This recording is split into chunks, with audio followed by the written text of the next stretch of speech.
Kia ora guys, Merry Christmas and a Happy New Year to everybody watching this video. My name's Max, I'm the host over here at the Black Jersey, but today I'm in my Springbok jersey because I had to, go through with the bet I made to get a jersey for the winning team of the World Cup, and so I have my South African jersey. My name is not the Bok jersey though, it's still the Black jersey, and for your Christmas present today guys, I've got a bit of a mega compilation of the top 125 rugby players in the world of 2023. So yes, I'm listing the top 125 men to play the game this season. A massive thank you to my patrons as well. I hope you are all in particular having a very, very Merry Christmas. Well, it was a huge year 2023, so I'm just kind of going to combine all the videos I've uploaded in the past and put them all into one place so you don't have to constantly rewatch different videos when you want to revisit my top 100. But before we do that,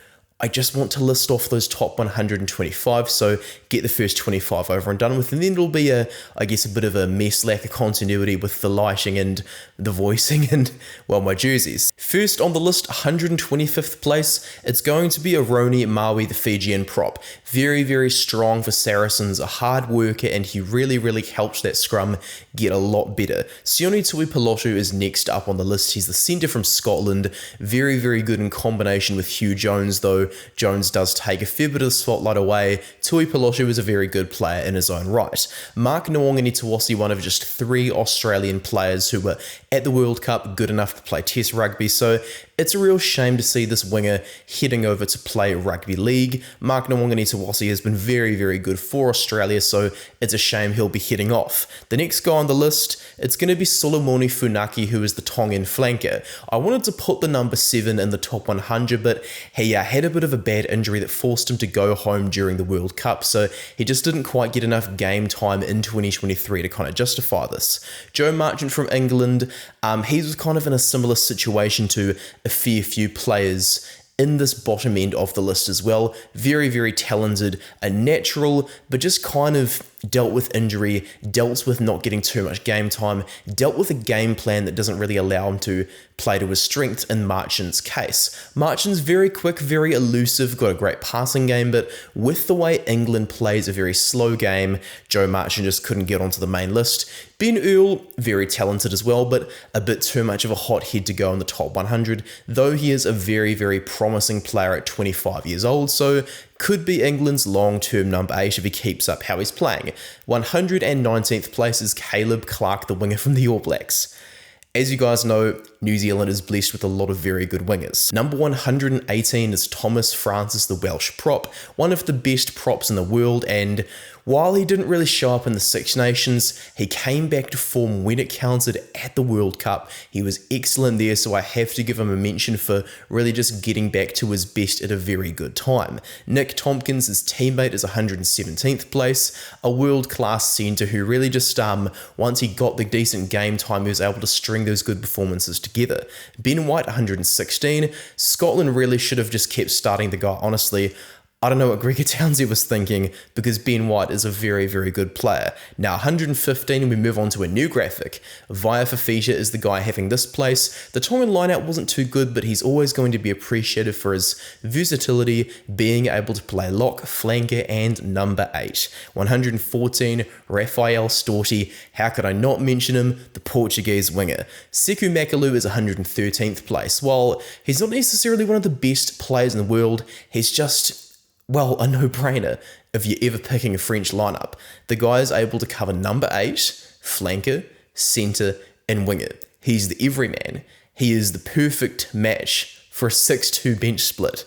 Absolutely perfect for it, so it really makes you think about the French selections against South Africa for that World Cup quarter-final. Next up on the list is Peter O'Mahony, who I thought I'd probably better put up a little bit higher than Makalu, as he's a bit more of a prolific jackal threat. He's not the player he was in his prime, but very, very entertaining to watch still. I've now got Nicolas Sanchez, the Argentinian first 5. He played his last test in 2023, and getting his team into the semi-finals, he really did bow out playing some pretty decent rugby, though he was being benched more often than he was starting when it came to the end of his career this year in 2023. Next up, Jasper Wiese.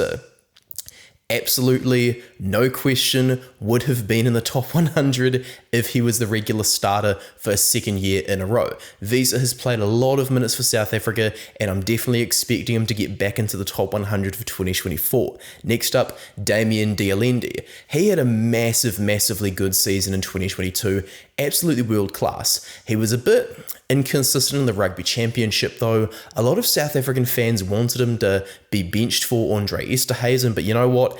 He showed up in the quarterfinal against France where it counted. He was very good against England and the All Blacks as well. So I do want to give him mention for, much like Thomas Francis, returning to his best when it mattered. Jamie George is another one in a very similar boat. He's almost like an on-field defence coach for the English, but though he's working very hard in this role, he wasn't quite able to get the other members of the forward pack to follow those commands. So I did think George was just a bit unlucky to miss out on the top 100. David Havili's next up. He's ranked 107th, and I could not put him in that top 100 because, well, he's been injured far too much. He's had a bit of a recurring hamstring problem over the last year, and so I can't just pick a guy who's played 2 test matches in 2023 for a top 100 list. That would be ridiculous. While he showed us the evidence of how good he is against Namibia and against France at the World Cup, a second hamstring injury once again stopped him playing any further part in the World Cup,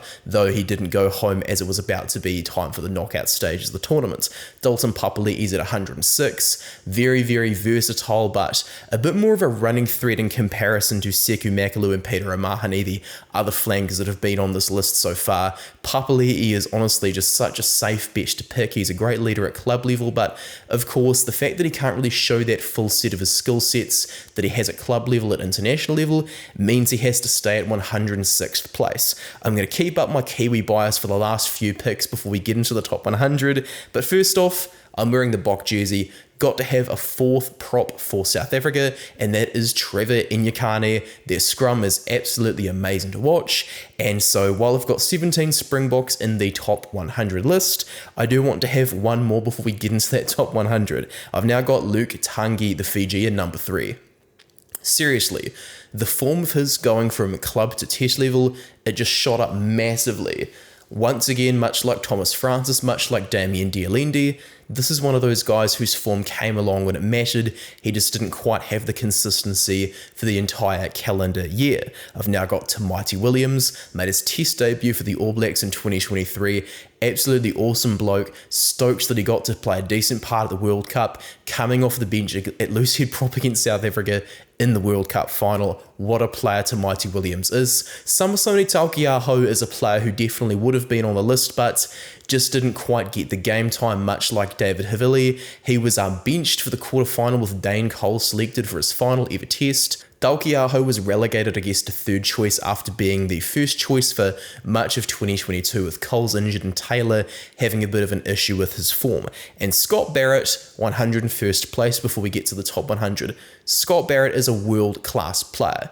If we were looking at all of the positive aspects of his game, he'd be up there with one of the best in the world, but he's almost developed into an All Blacks version of Maro Itoje. Very talented, very hard working on defence, but he gives away so many penalties, so that's a huge detractor when looking at Scott Barrett's overall portfolio. He's just the first All Black in history to get 2 red cards at test level. His most recent one was in our worst ever defeat against South Africa for getting 2 yellows in the same match. He's got a bit of a bad habit of, trying to jackal too much when the chances aren't quite on. So though Scott Barrett is an amazing attacker, has a great offload game, can kick, is a line-out genius, the overall picture of his game has to be taken into account, so he just narrowly misses out. I'm expecting him, though, to be the All Blacks captain, so now we're going to get into the top 100. Let's get in and I'll show you guys who I believe is the 100th ranked player in the world. That player there is Jean Kleyn, who has played 12 tests. Kleyn has played for Munster since 2016, has an Irish wife and lives, of course, in the Munster province for his club, but He was born in South Africa. 5 of his 12 test caps were for the Irish, but Andy Farrell, throughout his era as the Irish head coach, has not picked Jean Kleyn. So with the World Rugby Birthright Amendment laws, Kleyn has reverted his nationality to South Africa, becoming the first Irish player to win a World Cup final. He came off the bench for the Springboks in that final, and he is a very, very intelligent player with a lot of bulk that's very useful in the scrum. And so with the Springboks being the World Cup winning team there, I thought it would be very appropriate to give a bit of a congratulations there to, well, one of their towering lock timbers, Jean Kleyn. Ranked 99th, I've got Anton Lienert-Brown, who's a midfielder from New Zealand, able to play 12-13 and slightly on the wing as he did on his Chiefs debut as an 18-year-old while he's here. It wasn't a vintage season by any chance for him, but he came back from injury. He was able to reach his 70th test cap in the World Cup final. At just 28 years old, he's well and truly able to reach 100. I was in the stadium for his test debut, and if he does get to 100, I want to be in there in the stadium for his 100th test match. He's very, very powerful and one of the best defenders in the world, but as he's kind of had a bit of a struggle with injury, I just didn't feel it would be appropriate to put him anywhere higher. In 98th, Pablo Matera, who's an open side flanker for Los Pumas of Argentina. He's kind of in a bit of a similar position to Lienert-Brown, though he's very, very versatile, can play 6, 7 and 8, so he does get to just be one spot above. He's about to become just the 3rd Argentinian player to get 100 tests, and at 30 years old, that is absolutely possible for the big enforcer. A bit of a hothead sometimes, but is king of the turnover, a very powerful carrier, and most importantly, very, very passionate. Like Lienert-Brown, though, he has had a few injuries, so I didn't feel I could put him any higher, as it was by no means a vintage season, but his class, as they say, it forms temporary, class is permanent, so I had to keep Matera in the list. 97, I've got Francisco Fernandes of Portugal. He didn't get to play in 2007, but he came back in 2023 as this country's oldest ever player, and goodness me, he had a phenomenal game against Fiji when they got their first ever win in World Cup history. He was a very, very good scrummager throughout the World Cup. I watched Portuguese rugby for the first time in my life this year, and this guy, well, he was a huge asset to them getting that crucial try against the Fijians. I don't know if he's going to keep playing, try to get his 50th test cap, but who knows, he had a great season. I've then got Gareth Davis, the Welsh scrum half, in 96. He's the highest try-scoring halfback in Rugby World Cup history, and after having a pretty dodgy Six Nations, he got back to his best form at an excellent time of the year for the World Cup, so I had to have him in my list. Shannon Frizzell, throughout a lot of his All Blacks career, well, his height was very, very helpful to his cause, as with the All Blacks starting 2 open sides in their starting 15, Frizzell as a third lock at 6 became a very useful asset, and Jason Ryan really unlocked a lot of hunger from Frizzell this year. He had his best season in a black jersey by far, and hopefully he's going to be coming back to New Zealand shores after his deal with Toshiba Brave Lupus that he's starting soon over in Japan. We've then got Ian Henderson, some tall timber from the Irish. He was crucial for them at the end with his 81 tests of experience, getting that turnover to win them the game against South Africa, in the pool stages. He's a very, very powerful player, a prolific tackler, and though he doesn't start for his country too much anymore, as he's one of the other guys that's had a bit of injury, well, simply put, he knows what he's doing, he's an experienced player, and he's great for his nation off the bench. I've then got Maxime Luku, who is very much in the shadow of his country's greatest ever halfback, but he is still a very good player in his own right, Maxime Luku. He's the captain for Bordeaux-Bègles over in his hometown in France. He took a while to get his professional career going, but simply put, keeping Baptiste Couillou and Baptiste Sedan away from the bench, that's a bit of a feat because they're so unbelievably talented.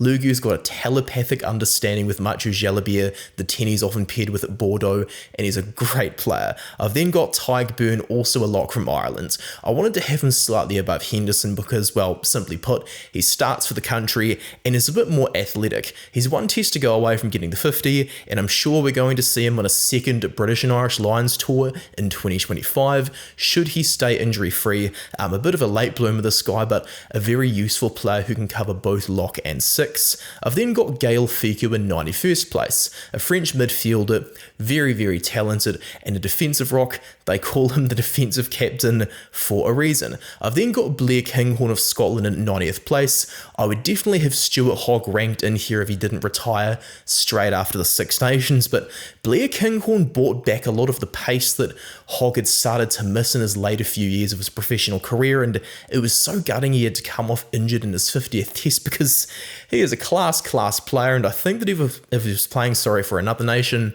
people might rate him just a little bit higher. Then at 89, I've got Michael Leach, the old veteran, the former captain of the Japanese. He's played 84 tests, and he's not the most physically intimidating guy, but he wins a lot of turnovers, and simply put, we saw Leach playing some of his best rugby in a long time in 2023. He's a former Chief. I love seeing him for the club, so it's been great to see him get back to his peak. I then have Quagga Smith, who won the most turnovers of any player at the World Cup, with 10 turnovers in 88th place. I would definitely have him ranked higher if it weren't for the fact that his captain plays the same position as him, because simply put, Quagga Smith, not a very big man, but he is living proof that technique will always trump size in the world of rugby. At 30 years old, there's still a chance for him to get 50 tests, and he's put away a lot of bad discipline from his past and just simply turned into the complete package. If it weren't for the fact that they kept benching him, he would definitely be higher up on the list. Then at 89, I've got Rodrigo Mata, who is the same age as me, but Portugal's highest ever try scorer. And simply put, he got his most important try in Test rugby this year, getting one at the end of the game against Fiji and giving Samuel Marques the time to kick the winning goal. At 90 kg, he can beat a few defenders too, which is very, very useful. With just 35 tests under his belt and 30 tries, he's going to get a lot more for his country. I've then got Stephen Kitsoff at loose head prop, because Stephen Kitsoff is world class, as is the other loose head prop from South Africa, who I do have a lot higher on this list. Kitsoff is going to reach 100 tests. He absolutely deserves to, and he also deserves to win 2 Rugby World Cups because he is awesome. Then 85, I've only got 2 Australian players on the list, but Ben Donaldson, when his type 5 forwards are performing well, he can turn into a very underappreciated player. He was definitely a lot more calm than Carter Gordon, and Wales getting that lead over Australia, it was no coincidence they started to do that after Donaldson, lost his calmness. If Donaldson continues to improve, I think it'll be very good to see him kind of in the 10 jersey and a bit of a Western Force theme in club level cohesion in the Wallabies, because Donaldson, I think, is very underappreciated. In 84, though he's getting a few grey hairs, Lema Sopawang, why did the NZR let him get away from the All Blacks? Like Sean Klein, he was able to change his allegiance for nationality because he has Samoan ancestry, and he made a huge difference for Samoa at that World Cup. Though they came agonisingly close to victory against England, he was still man of the match, really just proving his class, proving he's still got it even at 32 years old. In at 83, I've also got Gabon Villiers from France. They really missed the guy against South Africa, man. Simply put, he would have made a huge difference. At 82, I've got another South African prop. I've got 17 South Africans, and I had to make Frans Malherbe one of them. Decent tight head props are very hard to find, and they are very lucky that this guy is still continuing to play. He's played 69 tests, and he's going to coach plenty more, because if you watch a few of my analysis videos about South Africa, you're going to notice Frans Malherbe being the defensive coach a fair bit, and if he's coaching his teammates on the pitch, I'm sure he's going to have a career as a defence coach later on. And at 81, I've got Mateo Carreras, who really just got his breakout season in 2023. At just 23 years old, 5'9", 80 kg, he's literally the size of an average person. But what is not average is his ability to beat defenders. He's very muscular, very quick, and beats a heck of a lot, and he got his first career hat-trick against Japan to get Argentina through to the quarterfinals in a man-of-the-match performance. I'm sure he's going to get even better. At 80th, I've got Handré Pollard. Because we didn't really get to see Pollard's full skill set, I couldn't rank him any higher, but simply put, if South Africa didn't get him back from injury, I don't think they could have won the World Cup. He didn't do a heck of a lot on the pitch for them this year, but what he did do was more important than pretty much any other backline player that they had.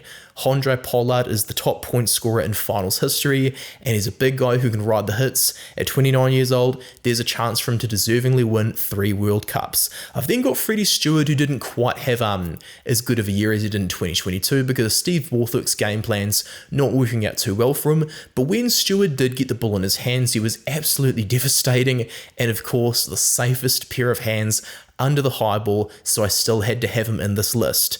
Then at 78, I've got Jesse Creel. With Lucanio Arm not initially selected for the World Cup due to injury, well, questions were asked of Creel, and he proved himself. He had an excellent defensive World Cup, and I had to have him on the list because of the huge improvements he has made in the last year as a defender, and at 29 years old, we could still see him at a 4th World Cup in 2027. At 77, I probably could have had Theo McFarland ranked higher. He did have a few handling errors, but in the lineup, he's a beast. He's a prolific tackler, he's excellent over the ball on the breakdown, and he's a very, very powerful carrier, so I still had to have this guy on the list because, simply put, when he gets things going, he's world class for Manu Samoa. And now, at 76, to conclude today's video, I've got Ange Capuozzo of Italy. Italy, man, were looking really promising ahead of the 2023 World Cup. They didn't quite, reach their potential. They had a lot of it, but if Ange Capuozzo's talent is anything to go by, if the whole team's talent is anything to go by, I do think there is still another gear they could reach. Capuozzo isn't quite the all-round player we could want him to be yet, but he's a very useful fullback for the Italians, and at just 1.77 meters and 70 kg, he's the typical small little player that you should be very afraid of. It's not always the biggest guys on the pitch you should be scared of. In my opinion, it's the little guys because they're so hard to tackle. Now guys, let's get into it with number 75, Sonatani Takulua, who is the captain of Tonga. I have got no idea, honestly, why Tutai Kefu didn't start his captain in all the proper matches of the World Cup. But you know what? When Takulua did come on, he was awesome, and he's a great leader for that team. He's the first Tongan player in history to get over 50 test caps for the country, and at 32 years old, there's no doubt he could continue going and just continue to accumulate caps for the Ikali Tahi, the Sea Eagles. Now to 74, I've got Semi Radradra of Fiji. You guys will see a fair few Fijian players on this list, and it's for good reason, because simply put, they have a lot of world-class players. Radradra primarily plays as a 13 and as a winger, and he's very, very good at bumping off the opposition, very good at defending, and he's got a great passing game, having come from a bit of a sevens and a league background. Radradra at just 89 kgs as well. The reason he's so light is a huge lack of body fat percentage, which has made him extremely strong, this guy. He's world-class, had to have him on the list. And Beka Gorgadze is number 73 there, from Georgia. He's the number 8. He didn't quite get a decent enough go at the World Cup due to injury, but when we did see him, he was an absolute wrecking ball. He's been a wrecking ball for a long time. He's played 40 tests, and it was great to see him line up for a second Rugby World Cup. I enjoy watching the guy a lot, as do his fans over at Pau in France. At 72, one of the finds of the tournament for me, it was Baltazar Amaja from Uruguay, eligible for Argentina as that was his place of birth. He's now a Uruguayan citizen, and it was absolutely massive for them, getting a few tries along the way to their first ever win this World Cup as well. This was just the second overall time as well. They had won a game at a World Cup after beating Fiji in 2019. Amaja was a real part of just continuing that legacy, and with just 10 test caps to his name, he's sure to get even better. At 71, I now have Santiago Chocobarrios from Argentina itself. This guy is a very, very good defender, and he knows how to entertain his fans, simply put. Santiago Chocobarrios is a guy I've rated for a while. He's only got 18 tests. His career has been a bit stop-start since his debut in 2020 due to injury, but he became a regular starter at this World Cup and lit the tournament on fire, as did number 70, Tomas Gasho from Argentina as well. The guy's a prop. He does have improving to do, but he's very, very effective with ball in hand. He's a great jackal option. He's got great scrum technique. If this guy can just improve a bit of his discipline, I think he could get way further up the list as well. He's very entertaining to watch. He's got a very low center of gravity, and it makes sense as to why he wears the number 1 jersey for his country. At 69, I've got the youngest player in history to win 2 Rugby World Cups. That is Damian Willemse, the fullback from South Africa. He's able to cover 10 and 13 as well, but he really just finally made it clear, yes, I am a fullback this year, and he had an amazing Rugby World Cup as a defender. His kicking game's excellent as well, so he had to be in this list. At 68 is Josh van der Flier of the Irish.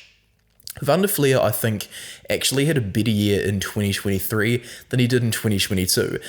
It's a bit criminal of me in the perspective of the Irish to underrate him a bit, but simply put, a lot of other flankers do similar things to Van der Flier on the pitch, but better. So while Van der Flier's on the list, I do think there are better flankers out there.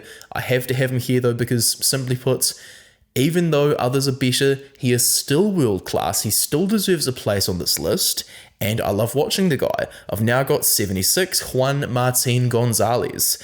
He's kind of gone back and forth between open side and number 8, but he settled on number 8 as his primary jersey for Los Pumas, and he's had another very good season at 6'4", 102 kgs, and with 31 test caps, more caps than his age at 22 years old. I'm sure he could reach 100 tests for Los Pumas if he can keep himself fit and injury free. At 66, I've got another very strong, powerful forward. It's Tadhg Furlong of Ireland.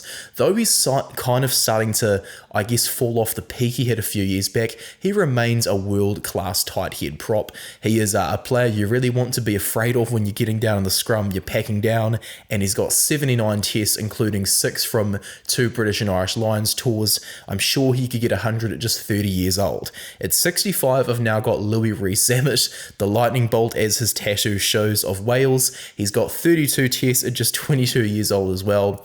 He's really just racking up those caps like a lot of the class Welsh players seem to do, and he's a superstar, and he's been a superstar in a time where Wales have really needed one. He scores a lot of tries and had to be on the list, as did number 64, the Japanese captain Kazuki Himeno. Though Japan weren't quite able to replicate their success of 2019, Himeno has become a very nice leader for this team after his OE in the Highlanders here in New Zealand. At 29 years old, I'm sure he's got another World Cup in him, and he is a devastating ball carrier of the number 8.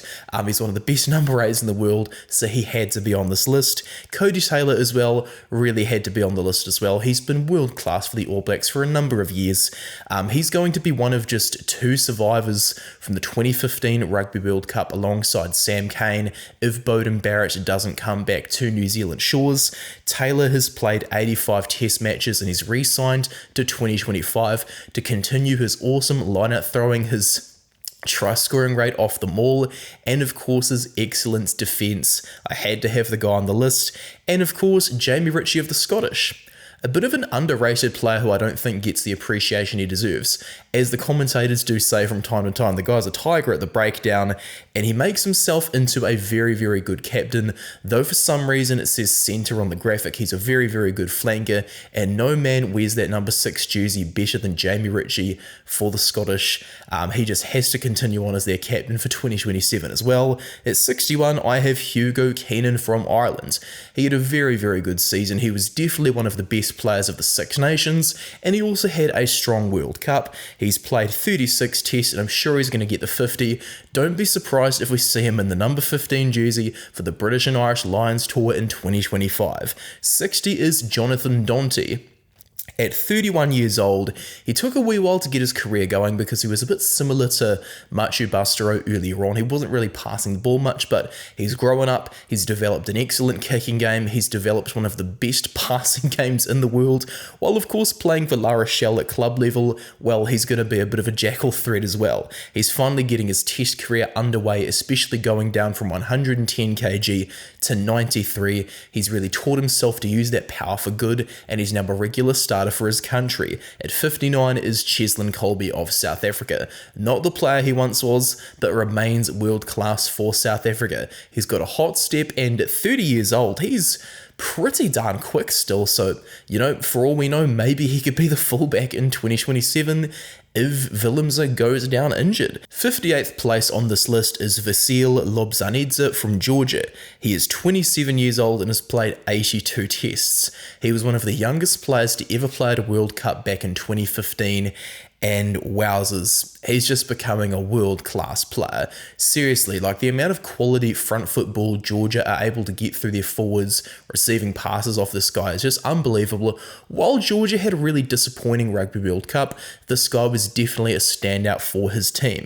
At 57, just the second Australian player on this list after a disappointing World Cup, it's Angus Bell. He's 23 years old though, but has played 28 tests. He's a big unit, but he's very mobile, has excellent ball handling skills, and I think his scrummaging's definitely coming along quite strongly too.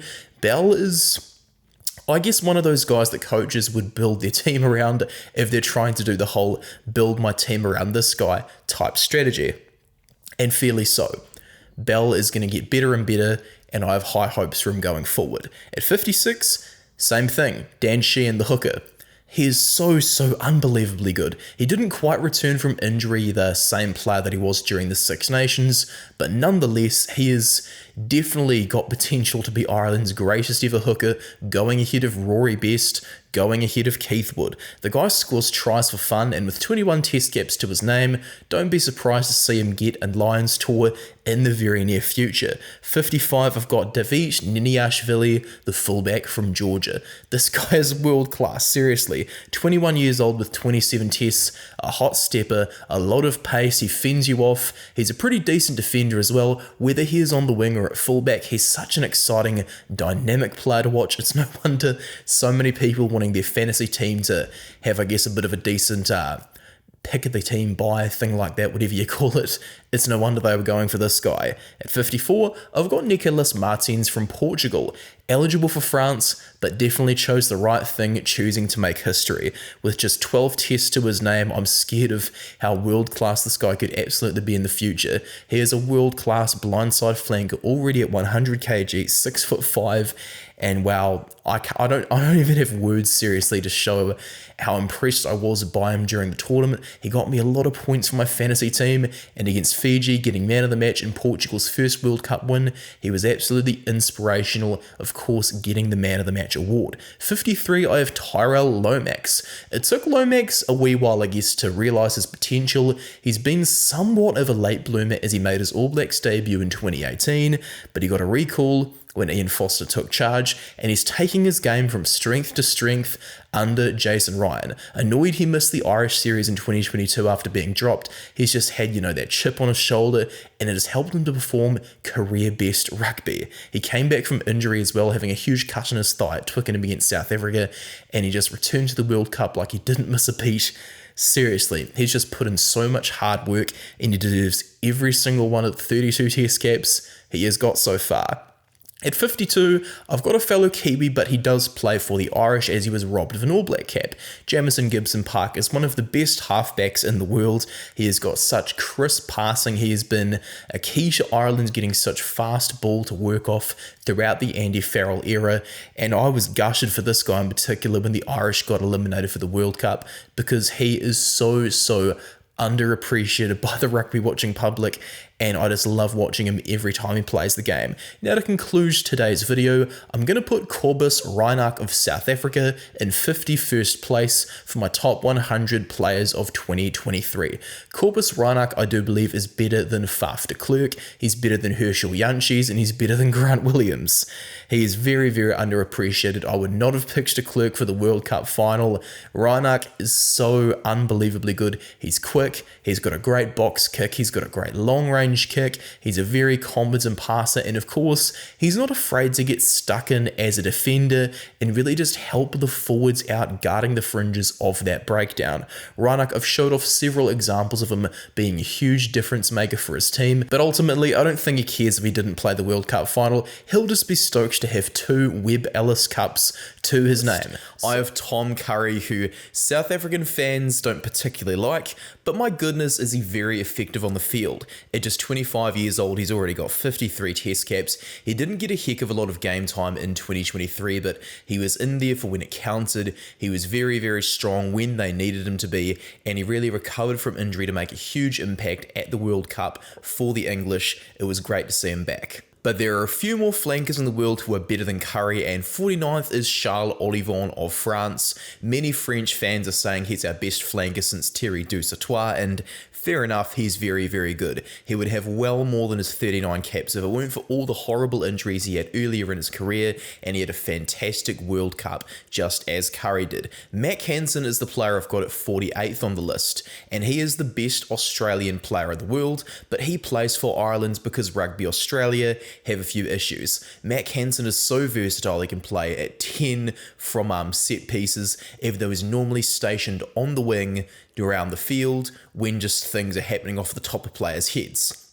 Mack Hansen is so quick, so agile, he's got a great boot, and of course, coming off that wing, like I said before, to become an extra playmaker, it's a massive skill set I think the Wallabies really could have used right now, but nope, Hansen is playing for Ireland, and he's playing beautifully well for them. He deserves to be in this list. So does 47 Rieko Ioane. He didn't quite have the same year as he did in 2022, but he was nevertheless very, very good for the All Blacks. I've long been a fan of Ioane, who was re-signed to 2027. I'm sure he's going to become our highest ever try scorer.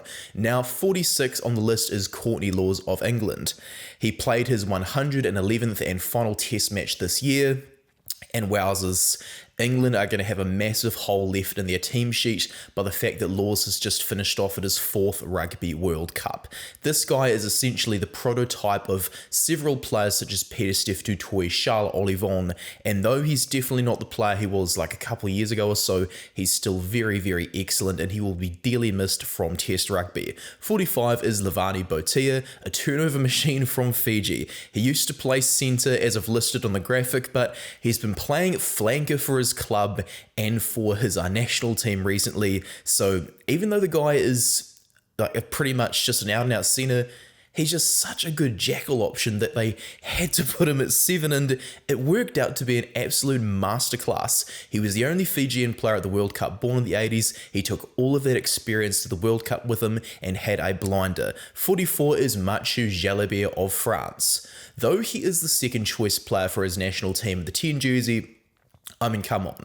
He was playing like a World Cup winning 10 for most of 2023 whenever he was getting minutes. Though the way he plays the game, the underdog approach he takes, it can be his biggest strength and his biggest weakness, so that's why I can't put him up any higher. I've now got Sia Khaleesi in at 43. Khaleesi, much like Curry, much like Jalibert, much like a few other players on this list, he didn't quite have the, I guess, amount of game time necessary to get himself into the top 10 or so, but when he came back from injury for South Africa, it was massive. South Africa were absolutely dreadful in the Rugby Championship against the All Blacks. They were very unconvincing against Argentina. And the moment Khaleesi came back, I was like, wow, this is okay.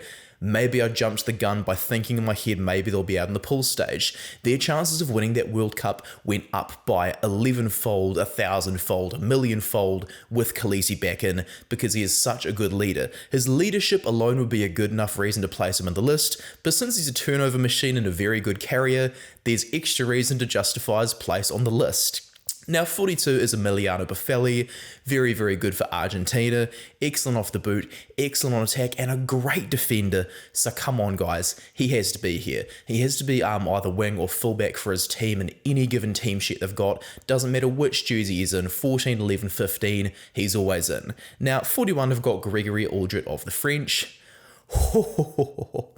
This guy's absolutely unbelievably good. He's so powerful in the carry. He's brilliant at the breakdown. And of course, I think he should probably take over as the French captain with Dupont about to go off and play sevens. Gregory Aldrit, man, he is going to go down as one of the greats of the game. I don't even have words to describe the rest of them, so let's move on to number 40, Joshua Tuisova. He kind of started as a bit of a winger for Fiji, but much like Levani Botia, who was on the list earlier, well, he's pretty versatile, and he did a really good job moving into the midfield now that his passing game has really come along. He's a big boy, 113 kg, but his handling, it's so good, so amazing to see how he's done in 2023. Waisia Nyathalevou, though, The fact that he's the Fijian captain, I think just puts him slightly above Tuisova.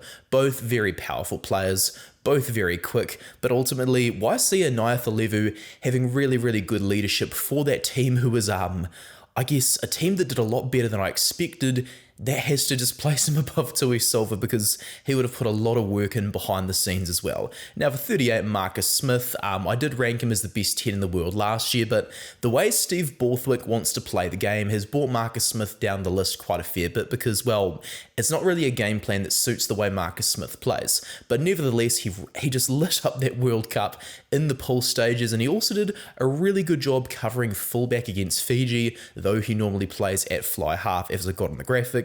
He's already played 30 tests at 24 years old. He's already been on a Lions tour. Though he didn't play a test during the last Lions tour, I am sure we will see him on a Lions tour again. 37 is George North. He was at his 4th World Cup for the Welsh. He has played 121 tests, but he doesn't look like slowing down anytime soon. At just 31 years old, maybe we could even see him, go to a 5th World Cup. It's not out of the question considering Wales have such a small population, so players do tend to get some pretty long careers with Wales. North has absolutely deserved his. He's in his best form for 2 years or so, and so I had to have him on the list. 36, Bongi Mbonambi of South Africa. Yes, South African fans, you can be happy now that I've got Mbonambi higher than Curry. Bongi Mbonambi, one of the best line-out throwers in the world. He is rather in the last few years so though, he's kind of looked like he's teetering off, but he has this immense willpower to just keep playing. He loves his country so much, and even though his body can't really necessarily keep up with his mindset, such an unbelievable growth mindset, such a love for his country, it cannot be overturned by the body slowing down. Bongi Mbonambi, I honestly reckon, could do a Dion Forey for all we care and go to a 3rd Rugby World Cup because he is world class. Now for 35, I have Will Rowlands from Wales. Instrumental to their turnaround from the Six Nations. He's a turnover machine and a tackle machine. Up until Peter Steph du Toit in the World Cup final, Rowlands had made the most tackles in an individual match of this World Cup because he is an absolute workhorse. Luckily, he's going to remain eligible for Wales in 2024 as he's played 29 tests. A lump of a man as well, adding huge bulk in the scrum. He had a massive 2023, as did the Argentinian captain Julian Montoya. Wowzers. If you want to look at an all-round hooker, this is the guy. At 30 years old, at the peak of his career with 95 test caps, there's a possibility of him getting to a 4th World Cup. He knows the stuff around the maul, he knows the stuff in the line-out, he's like an extra flanker in the breakdown, and he loves to make his tackles because he is always out there playing for his country. 33 is Ellis Genge of England. Not as good as he was in 2022, but nevertheless, amazing. As the commentators always say, this man is the baby rhino. He just carries with such passion. At 28 years old, I'm so shocked he just hasn't been on a Lions tour yet. Honestly, get him on the plane to Australia for 2025. Now, Ethan de Groot though, have to have him above Ellis Genge. Ethan de Groot, man, he saved our country. I was genuinely afraid we would go out in the quarterfinals, but with this guy and Tyrell Lomax, who was further down the list, with these two guys as our 2 starting props, our pack has been so rejuvenated. Even though de Groot did get a red card during the pool stages, he was just like, nah, it's all good. I'm going to play where it matters. I'm going to get my redemption. Every time his back's against the ball, he just plays absolutely out of his skin. He's a tackle machine. He's a turnover machine. And of course, he is very hard to bring down. Though he is big, he is very fit, and he is a huge asset to any team he plays for. 31 is Franco Mostert, the tall timber of South Africa. Able to play at both blindside flanker and lock. He's very nimble, very agile, and with 73 tests under his belt at 32 years old, I can't think of many more locks who deserve to win 2 World Cups more than Franco Mostert. Very much like Mbonambi, he plays with a lot of heart, and this is the kind of player who just has that follow me attitude that he's kind of learned off Khaleesi. We now go to number 30, it's Hugh Jones of Scotland. Wowzers, this guy is absolutely world class. He's pretty much the best all-round centre you can think of right now. He's got a very wide skill set with his kicking game, his passing game. He's very quick despite being 29 years old, despite being at an age where pace starts to teeter off from professional athletes. Hugh Jones is also a very good tackler, as you will see in a future video of mine. He had an epic Six Nations, he stood out at the World Cup as well, he was always trying to get Scotland back on the front foot, so I have to have him on the list. Another player I have to have on this list, it is Sam Whitelock. In my humble opinion, he's the greatest player to ever play this game. The fact that Whitelock was on the bench for the World Cup final and the World Cup quarterfinal, it sums up pretty much everything wrong with the Ian Foster era. Whitelock, despite being an absolute workhorse, going from the living highlight reel in the earlier stages of his career to just this gigantic mammoth of a man who will just put you on your backside if you're trying to run at the fringes of the breakdown. Crazy, honestly. There's too many words I've got to talk about Whitelock with. This guy made a third World Cup final, the first male player to do it. He's won 2 World Cups. He's got a bronze, he's got a silver, 4 World Cups, medals from all of them. Amazing strike rate. Come on, guys. This guy deserves far more respect, and he is 29th on my list, having just retired from international rugby with 153 test caps. There is no guy who deserves to be the All Blacks' most capped ever player than Sam Whitelock. Now for the number 28, Duhan van der Merwe of Scotland. He is the one that got away from South Africa, though I do have a few more South African players further up the list. Duhan van der Merwe would have added a lot to their attack, man. His frame of 6'4", 96 kg, very big, very powerful, but also really agile. In his 38 tests, he has shown so many great acrobatic skills in the air, on the wing. At 28 years old, he's at the peak of his powers. Let's just continue enjoying this guy as much as we can. Now for number 27 is Antoine Dupont. Probably going to annoy a few French fans over here, but he looks like a guy with a bit of pressure on his shoulders, so I didn't want to put him up too high because, you know, that trip to the Olympics he's about to have, I think he really needs it to rejuvenate himself. He remains one of the best halfbacks in the world, but he is starting to, I think, feel just too much responsibility in that French team, and it's kind of not allowing him to play with that free-flowing attitude he had really early in his test career. So hopefully he finds it so he can get back into the top 5 for 2024. Now to finish off today's video, I'm going to make a massive shout out to Amato Fakatava, one of my followers on Instagram. I've got him ranked 26th place in the top 100 players in the world. After I followed him, I was like, oh damn, this guy's really good, look at his highlight reel, awesome. And every time Tonga named a squad, I'm like, whoa, why is Amato Fakatava not in Tonga's team?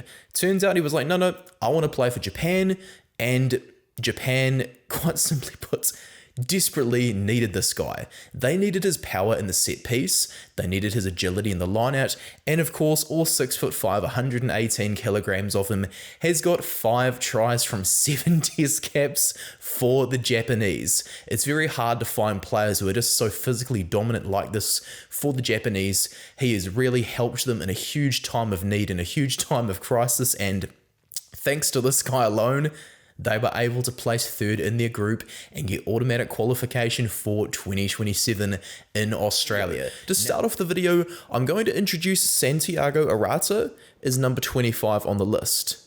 Maybe this is a bit of a controversial take, but I truly believe that he is the second to best halfback in the world. Santiago Arata, for a long time, has been the beating heart of the Uruguayan side, Los Teros, and simply put, we finally got to see him on the world stage after a bit of an injury break, and he was just once again phenomenal. He has such an instinctive running passion, he has a beautiful passing game, and of course, he's an experienced player who is not scared to boss around the big forwards in his side. With 45 test caps under his belt, this guy's almost definitely going to go down as Uruguay's greatest ever halfback, and maybe if it weren't for Diego or Makaya, he would be Uruguay's greatest ever player. We now have number 24, Ben Damiafuna.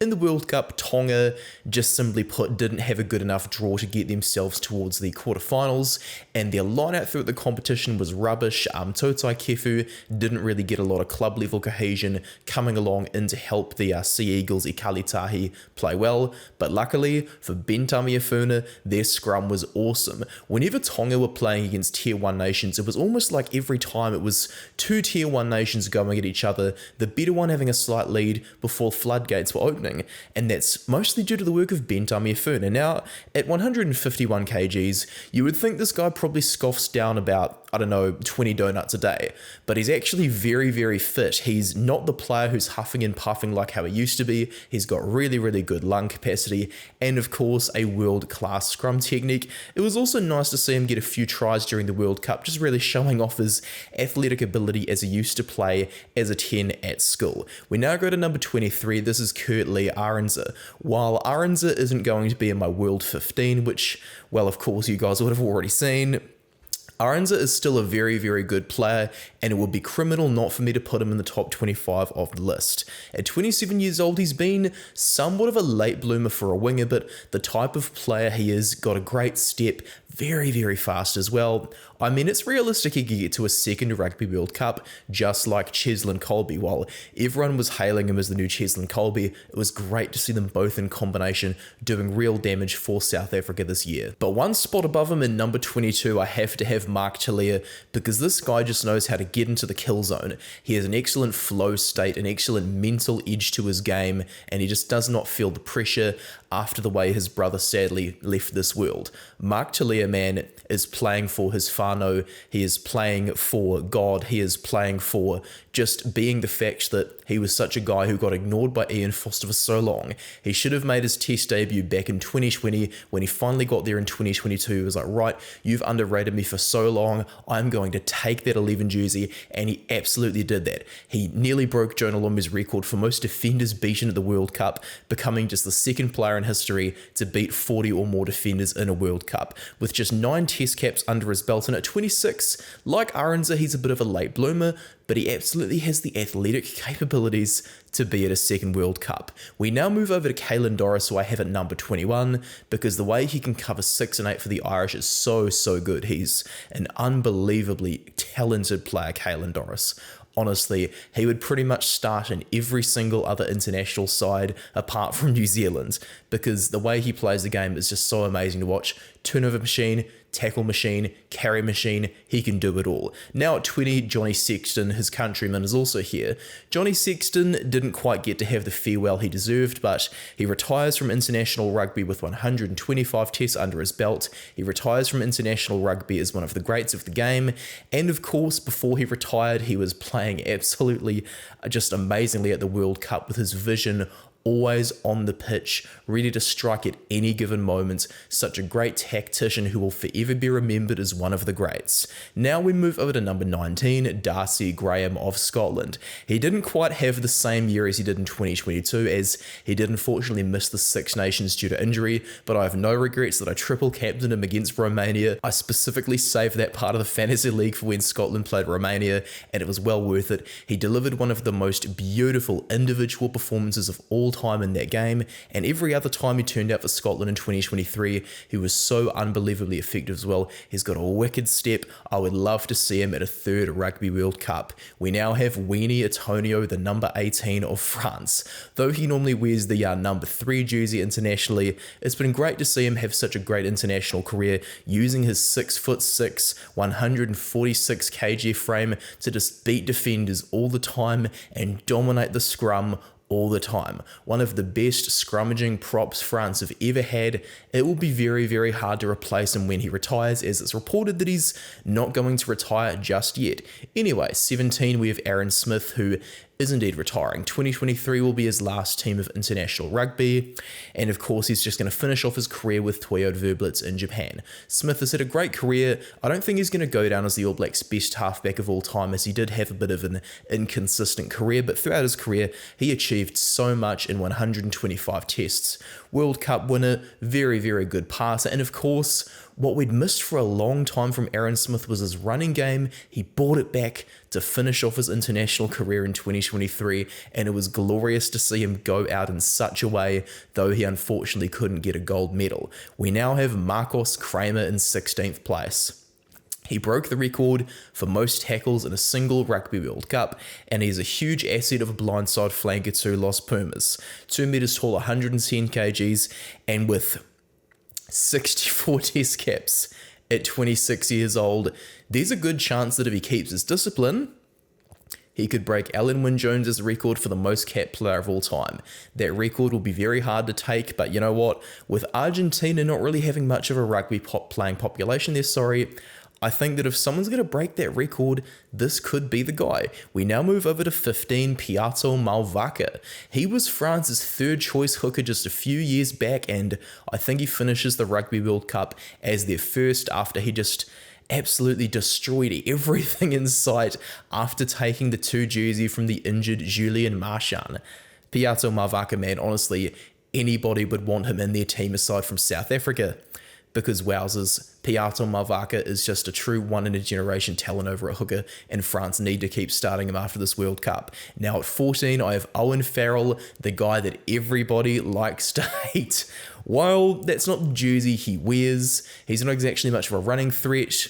That's what people say, but they forget that with Farrell off the pitch, England just are not the same team. There's nobody in that English lineup who can control the game quite like Owen Farrell and Marcus Smith, and because Steve Borthwick couldn't really make his mind up about who to start at 15 between Smith and Freddie Stewart, well, that meant Owen Farrell was the only regular starter for England in the backline that is remotely close to world class. You can say whatever you want about his shoulder, but simply put, he has a high tackle accuracy rate, he has a great kicking rate, and of course, the tactics I've already mentioned, nobody can bring them out of their English side better than Owen Farrell. The backline is mostly boring to watch, and without this guy, I think I would just turn the TV off. We now go to 13 and have got Pieter-Steph du Toit. While Kramer broke that record I mentioned before, du Toit broke the record for most tackles in a World Cup final, and he is an absolute workhorse. He's had a few injuries over the years, but he really came back to have what I believe was his best season as a Springbok.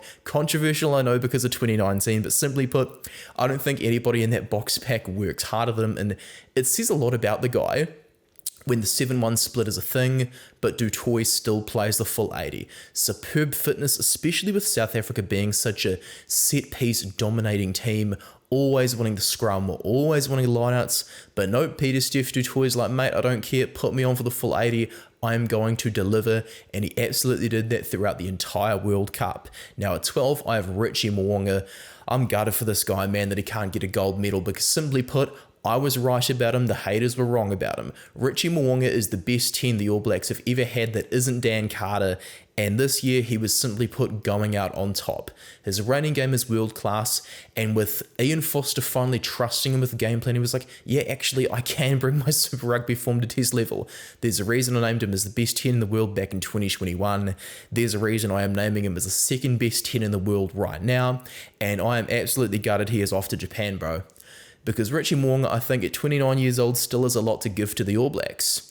He is a once-in-a-generation talent. I don't think any of the other 10s playing right now have near the amount of talent that Mo'unga has. It's just a matter of, consistency and everything like that. The All Blacks, the fact that Mo'unga plays for such a team means I can't really have him at the number 1 10 spot, because over we go.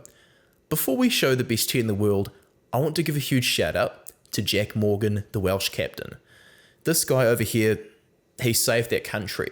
Wales, much like New Zealand, is a bit of a small country with not really much of an identity outside of rugby. The two countries are very, very similar for the same reason.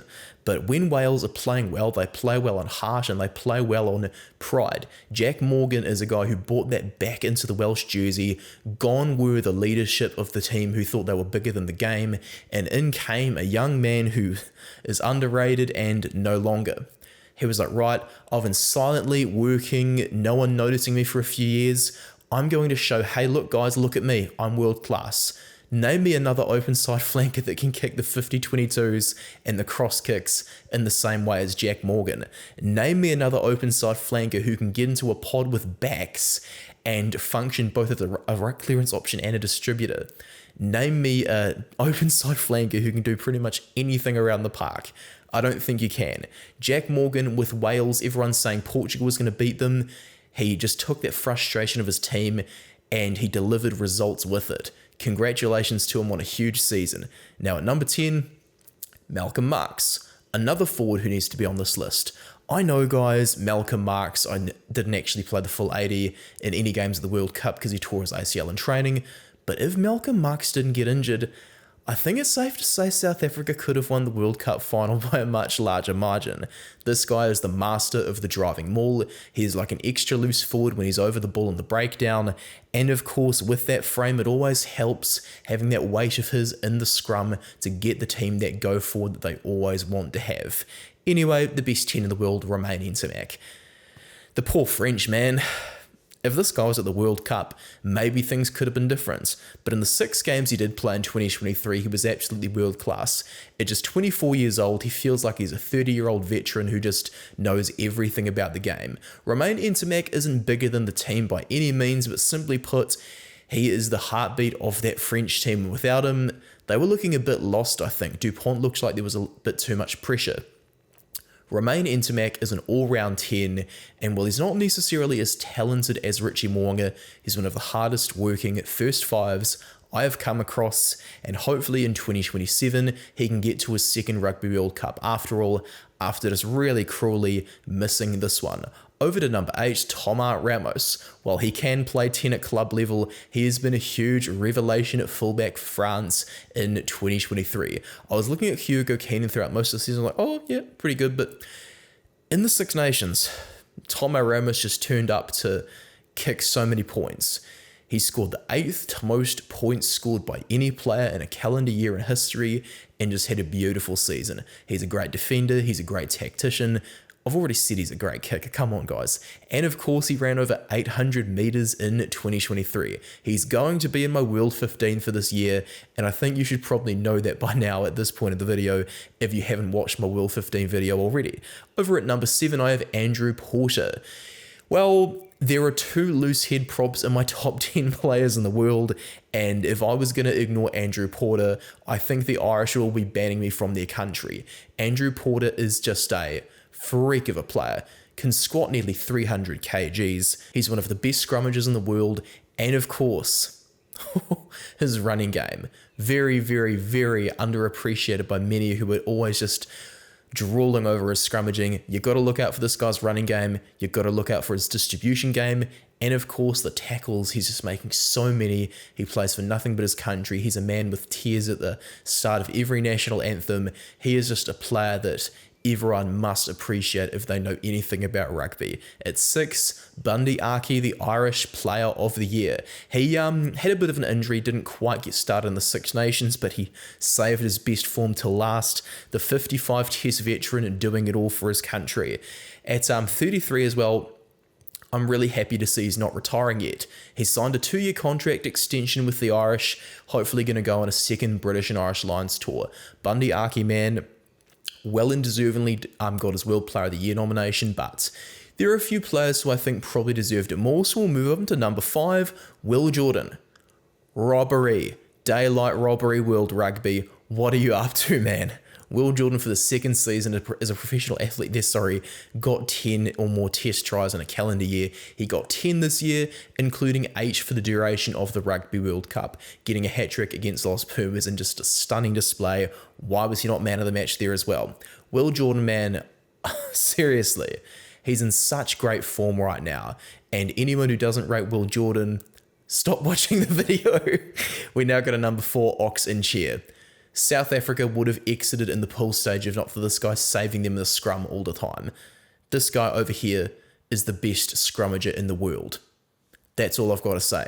If you don't think Oxenshare is the best scrummager in the world, I want you to watch a 3-hour compilation of scrums, then come back, get on your knees, and say, salads do not win scrums. Please, Lord, give me some more cake.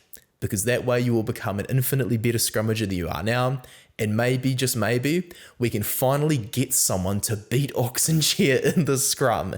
Seriously, he saved them against England, he saved them against France, and of course he tore the All Blacks to pieces in the World Cup final. What an excellent player Oxenshare is. At number 3, Eben Etzebeth. It's only fair I'm going to fill up the number 10 through to number 1 spots with type 5 forwards. They're the most important players in this game, and Eben Etzebeth is the best type 5 forward in the world. 2.04 meters, 119 kgs, the greatest enforcer this game has ever seen, the greatest South African player of all time, and I can't think of any other lock who deserves to win 2 Rugby World Cup titles than Ebenezer. Him and Sam Whitelock are the greatest locks to ever see the game.